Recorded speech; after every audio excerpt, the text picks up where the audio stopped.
Abay lumalabas na nga daw ang totoong potensyal neto ni Max Christie at tuwang-tuwa naman ang maraming Mavs fans sa kanya. Well, alam niyo ba mga idol, si Max Christie nung naglalaro siya sa Lakers this season ay nag-average lamang siya ng 8.5 points per game, 2.7 rebounds, and 1.4 assists. Samantalang ngayong nasa Dallas Mavericks na siya, abay biglang tumalon nga ito sa 17.3 points per game, 5.2 rebounds, and 3.5 assists. Well, in just 6 games lang naman yan, very small sample size. Pero kitang-kita natin mga idol yung kanyang pagtalon, yung parabang leap neto ni Max Christie nang dahil din yan mga idol sa ginagawa nga ni Coach Jason Kidd na paglalaro nga sa kanya. Mas tumaas nga kasi ang responsibilidad neto ni Max Christie ngayong under na siya kay Coach Jason Kidd. Pinagdadala na rin siya mga idol ng bola at pinahawak na rin siya mga idol and making his own plays off the dribble. Kaya naman ito, tumataas tuloy. Ito ngang produksyon ni Max Christie. At alam niyo ba mga idol ay marami ring clutch moments na agad. Ito ngang si Max Christie para nga sa Dallas Mavericks, hindi lamang sa opensa pati na rin sa depensa. At alam niyo sa postgame interview ay ito nga ang sinabi sa kanya neto ni Klay Thompson na kanyang bagong teammate. Pakinggan niyo ito. Position before, especially early this year. Got that clutch, Gene. This year got that clutch, Gene. Well, talaga nga namang maraming natutuwa na Dallas Mavericks fans dito nga sa ginagawa ni Max Christie. At actually mga idol, kung nasusubaybayan nyo yung mga laban ng Dallas Mavericks at itong si Max ay parabang may nilalabas pa siyang hindi niya nga nailabas sa team ng Los Angeles Lakers. Talaga nga namang pati yung off the dribble skills niya ay lumalabas na rin dito. At ang mga Dallas Mavericks fans ay tuwang-tuwa nga dyan.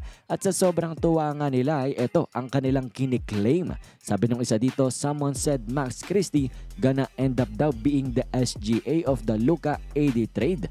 And I know it sounds crazy pero naniniwala nga daw itong isang Dallas fan na ito. At ganun din ang sinabi ng isang mga idol, SGA of the Luka trade. Reply pa ng ibang fan ay Mavs won the trade nga daw, and not gonna lie, I thought akala daw ng isang fan na ito ay basura daw itong si Max Christie sa team ng Lakers. At sabay pa ng isang tanong dito ng isang fan ay Max Christie reminds me of early OKC SGA nga daw. At tinanong niya ba nakakakita nga rin ba daw nito? And well mga idol, ganyan nga ang mga sinasabi na ngayon ng Dallas Mavericks fans matapos nga na medyo pagdudaan nila itong si Max nung unang mga araw pa lang ng trade. Pero ngayon, 6 games in ay tinatawag na nilang SGA, Shai Gilgeous-Alexander itong si Christie. At dahil nga yan mga idol sa kanyang pinakikita on the court na talaga nga namang ikaw ay mapapahanga. At dito nga sa latest post-game interview ni Christie ay binigyang credit niya itong si Coach Redick pati na rin si Coach Jason Kidd sa tiwala nga na ibinibigay sa kanya. Pakinggan nyo ito.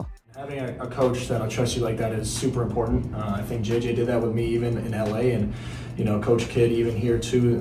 Two coaches that have believed in me have helped me kind of take a leap sort of in my game. I think this season, so I'm gonna take a couple steps forward. Obviously, I have so much more work to do, but just the confidence level that I have from two coaches this year that have really believed in me and put me in positions. So mukhang ang negatibong pangyayari na pag-trade sa kanya ay positibo para dito kay Max Christie para nga sa kanyang NBA career. Nang dahil ngayong nasa Dallas siya, abay mas nailalabas niya pa nga ang tunay na potensyal bilang ang isang player dito sa NBA.